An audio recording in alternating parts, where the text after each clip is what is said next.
You know what? I think it's about time for another Grading the Films episode.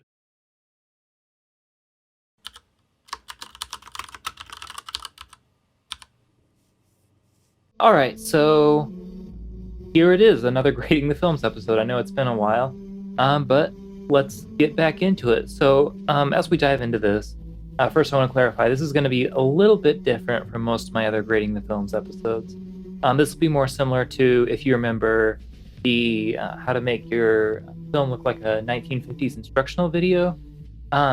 This will be more like that, in that this will be more of a general guide of how to get the certain feel of a certain genre of films rather than a specific film. So in this case, we're looking at spaghetti westerns. Now, with this tutorial, we will be looking specifically at The Good, the Bad, and the Ugly as kind of an example of that, but we'll be less talking about how to make your film look specifically like The Good, the Bad, and the Ugly, and more of just the general genre and the general look and feel of spaghetti westerns and how you can emulate that look in different ways. So before we get into this, I need to make just the general disclaimer that I always make, which is that this isn't going to be like a LUT that I give you, or just, a one-click preset that you can apply to any footage to make it look like a spaghetti western. A big part of the look and feel of a film is the set design and that sort of stuff that goes into it visually, with the lighting, the set, the costumes, the locations. All of those are equally as important as color grading. So if you take footage of, say, a day in a tropical beach and try to make that look like a spaghetti western, it's going to be difficult because the color palette isn't going to be bright. Now, the footage I have is from a film I did earlier this year in the spring that was shot in New Mexico. So New Mexico, being the Southwest, looks fairly similar to the look of a lot of the spaghetti westerns because it's that same kind of arid, dry climate, outdoors. It has a lot of the similar colors already. So if we go ahead and look at this footage, you can see it's very arid. We've got some trees in here. We got a nice blue sky, but a lot of very dull, very reddish, warm tones. Now, another thing that I'm going to go into that we don't normally go into is cinematography. That is, using certain lenses will lend itself to getting certain looks. Now, when it comes to spaghetti westerns, most of those were shot anamorphic. And for this tutorial, we'll be using a specific preset from Vashi Visuals. And the preset is an anamorphic preset, and I'll talk more about that in a second. But basically what it means is that when you're shooting your footage, you want to shoot it with a very wide focal length, and you want to use a very wide lens. So in this case, on the Micro Four Thirds format, I use 12 millimeter. So on full frame, that would be about 24 millimeters. That's really as long of a lens as you want to go. You really want to go as wide as you can without getting any kind of fisheye distortion, which on Micro Four Thirds, you would usually get about 8 to 10 millimeters. This is where you would start to get that. So about 12 millimeters is the ideal point. But if you go any narrower than that, the anamorphic preset won't really work properly. So now that Vashi Visuals preset I mentioned, that's what we're going to be using to get the anamorphic look. And I'll link to that in the description. You can download it. It's an After Effects file. You will need to install one more vignette effect, but there's a link to that. It's free. And there's a link to that in the Vashi Visuals blog page about it. But it's an After Effects file, so you download that. And yeah, it'll basically help emulate the look of anamorphic and the distortion, vignetting, blur that you get with using the anamorphic lenses. So if we go in here, and now generally the way I would do this is I would take my film and I would completely edit it in Premiere Pro, and then I would import it into After Effects, into this After Effects file as just the Premiere Pro composition. And now in this case, I just brought in an individual clip you can see right here. But if you bring in that entire Premiere Pro composition through Media Link, that gives you the option to go back and change stuff in editing in Premiere Pro if you want. And it's just a nice way to go back and forth between After Effects and Premiere Pro. But again, in this case, I just brought in an individual clip because we're just going over some quick color grading stuff right here. So now you can see we have a variety of effects right here. These are all emulating the anamorphic look right here. So the first thing we have is the corner blur. that blurs the edges a little bit, gives us a little bit of distortion on the edges. I'll put that on and off so you can kind of see that. Most visible up here in those pine leaves. And then we've got this vignette, which is pretty strong, but again, you can see it's basically just a typical vignette effect, but we've got kind of an oval here representing that kind of anamorphic stretch. And then we have probably the most important thing, which is the Blimps Curve, which is, this is an effect you get very common in anamorphic shots, especially when you're using very wide lenses, where you'll get a little bit of distortion like this. And of course, probably the most important thing we have is our bars here, our letterboxes, giving us this nice 2.35 aspect ratio.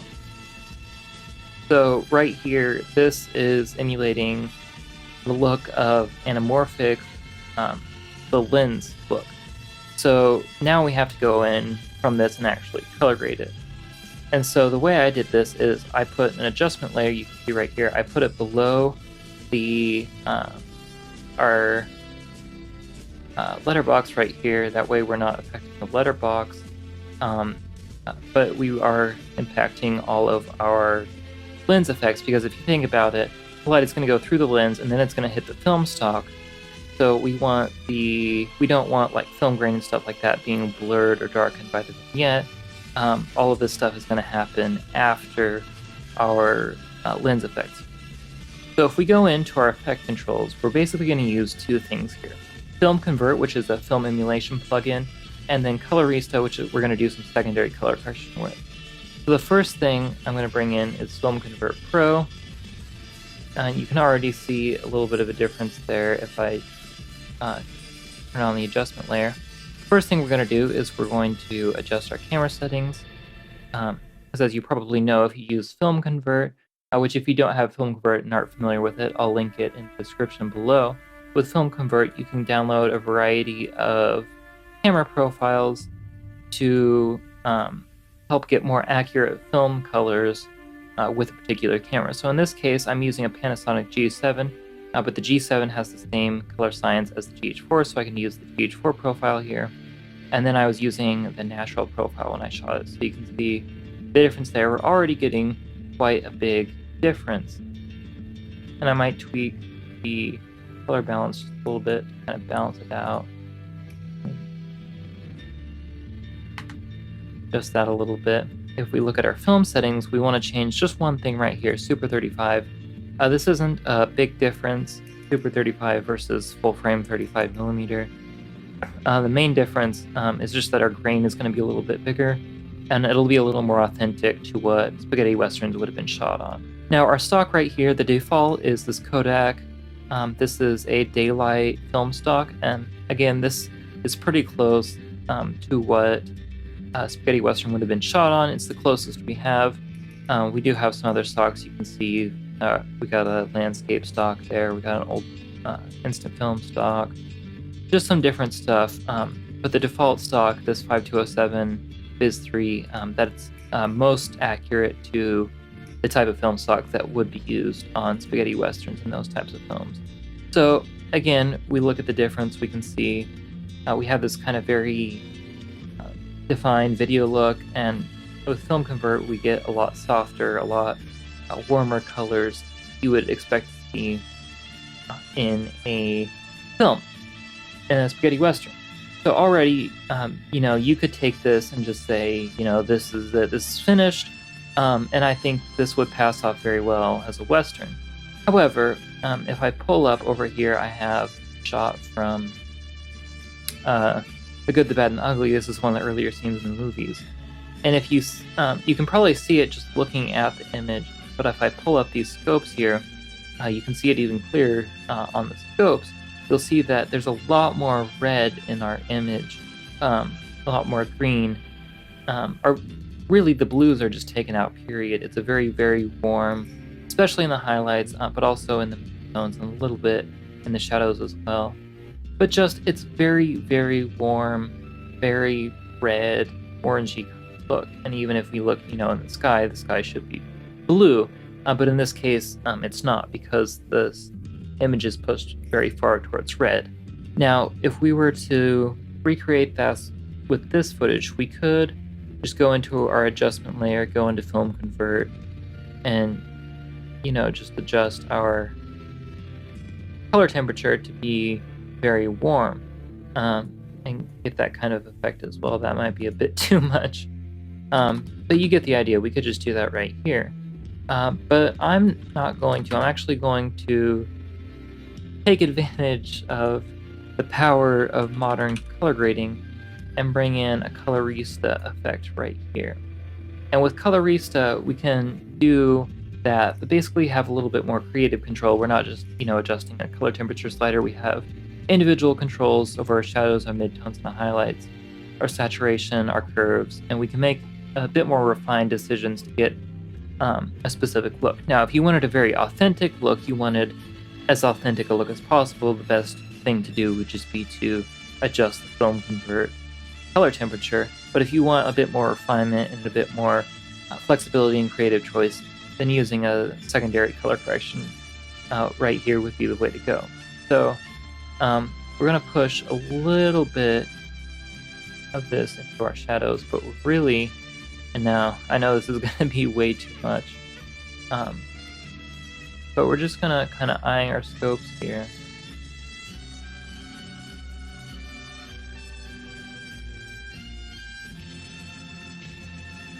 Get that kind of very orangey red look. Now, we can go back and see this is actually pretty close color-wise, and if I disable that and enable that, you can see how much we've really warmed up the shot.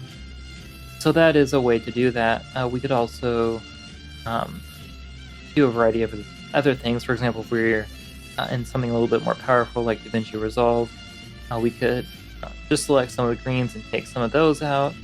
But really, that's a pretty solid emulation of the look, and I think does a lot. And also, we have a temperature slider here if we wanted to adjust the temperature a little bit that way.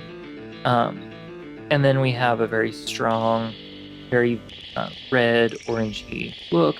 And there's no, this is just the landscape shot. We don't have any faces in this or anything, so you can't really see how this impacts facial tones or anything like that.